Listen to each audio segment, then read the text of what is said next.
Les arrestations se multiplient à tel point que c'en est même parfois difficile à suivre. Ce matin, il y a eu au moins 10 personnes qui ont été mises en garde à vue. Les maires d'Antalya, Adana et Adiyaman, ce sont 3 villes du sud du pays, tenues, comme vous l'avez dit, par le principal parti d'opposition, le CHP. Il y a aussi le maire adjoint d'un arrondissement d'Istanbul qui était le remplaçant du maire lui-même en prison actuellement. Et ces arrestations, elles s'ajoutent cette semaine à un autre coup de filet à Izmir cette fois-ci. Au moins 130 personnes avaient été placées en garde à vue. Donc on voit que les arrestations, en fait, elles s'étendent à toute la Turquie, alors que jusque-là, elles étaient plutôt limitées à Istanbul, dans sa grande municipalité.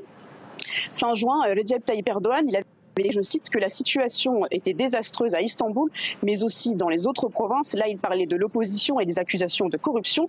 Et donc, on peut voir aujourd'hui, à la lumière de ces nouvelles arrestations, que finalement, cette déclaration était peut-être une mise en garde, un avant-goût de ce qui allait se passer actuellement.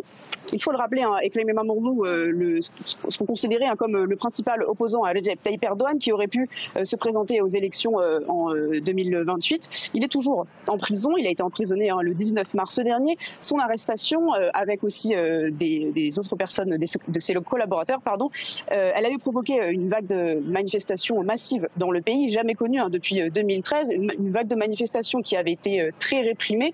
Il faut le souligner, beaucoup d'étudiants avaient été arrêtés, nombre d'entre eux maintenant sont sortis, mais d'autres restent encore toujours détenus. On voit qu'il y a de plus en plus d'arrestations qui touchent de plus en plus de provinces du pays.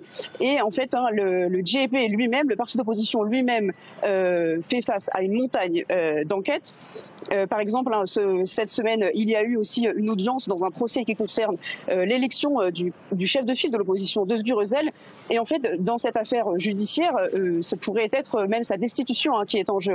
Donc on voit qu'aujourd'hui, le parti d'opposition est attaqué de toutes parts et que même sa tête pourrait être changée par le gouvernement.